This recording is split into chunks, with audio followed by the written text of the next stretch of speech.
नदी बड़ बन्या आसवा फल जाजपुर जिला दशरथपुर ब्लॉक कटिकटा जो नदीबंध रही मुख्य नदीबंध रही मुख्य नदीबंधर 2 फुट उच्चतार बर्तमान बन्या जल प्रभावित होउछि जो बर्तमान स्थानीय जो जल संपद विभाग तरफ रही से विभाग तरफ बर्तमान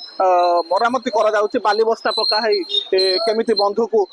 पानी की रोका जिवो सेतपई प्रयास करा जाउछि एवं गतकाली राति ठारू बाली बस्ता पड़ी किंतु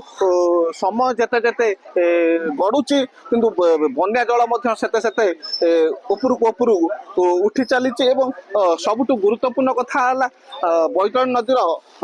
जयंतरा महापात्र साइठारे गतकाली राति विलंबित राति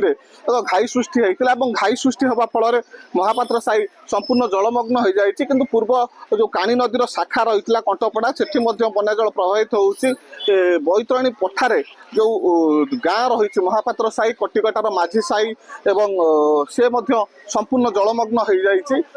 केमिति बंध को सुरक्षा दिज्व जल संपद विभाग तरफ प्रस्तुति कार्य एवं संपूर्ण युद्धकालीन भित्तिरे कार्य करा चली किंतु वर्तमान उपस्थित अच्छा आम निकट में जाजपुर अधीक्षण जत्री Ratnakar Dalai sir chief engineer उपस्थित अच्छा सर पचारि बुझा सर केमिति मुकाबिला हम केमिति मुकाबिला देखुं आप सामने जमी मुकाबिला होता गोटे एक्सेप्शनल फ्लड एत फ्लड आगुरी के बैतरणी आसनी यहाँ सब गोटे मैक्सीम फ्लड आसी तेणु आम आमर जो जी आम स्वल्प जी आम पाखे अच्छी जिनस धरिकी आम ये बर्तमान सुधा बैतरणी आम कौन जगह बीच है आउ अल्प किसी बढ़िपारे अनुमान करा फोन चली 2-3 घंटा भर अल्प टे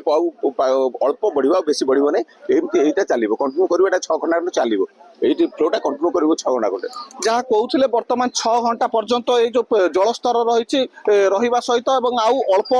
किछि पानी स्तर बढ़ो एवं आम निकट में स्थानीय ग्रामवासी अच्छा जो पानी आसी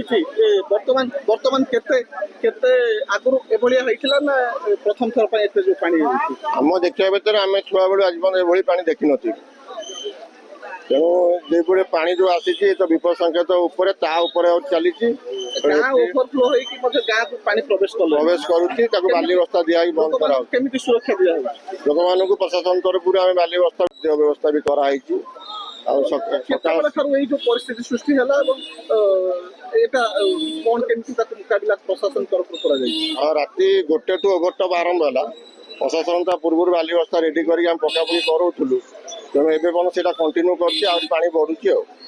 जहाँ कहते गतकाली विलंबित राति ठारू पानी बढ़ी बढ़ी चली आउरी 1 फुट जलस्तर बढ़िबार संभावना रही किंतु जहाँ वर्तमान जलस्तर रही जो पोल रही बैतरणी ब्रिज उपर कटिकटा निकट जो पोल रही पोलर छात लेवल टच करगलानी निकट में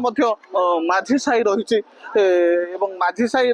जहाँ देखुलु गाँ भितर जहाँ जलस्तर रही जलस्तर पखापाखि 5 फुटरू अधिक स्तर जलस्तर वर्तमान प्रभावित होउछि किछि लोक जदिओ बाहरी आसी पदा को बहुत बहुत लोक से गाँ भितर वर्तमान रही देखा मिलूँ केमिति तांकु से मानकु उद्धार करा जिवो एवं केमिति तांकु से परिस्थिति लोक मानकु केमिति आनी तांकु आश्रय स्थली रे रखा जिवो सेति प्रशासन चैलेंज सृष्टि करिछि या छड़ा बैतरणी शाखा काणी नदीर कंटपड़ा निकट में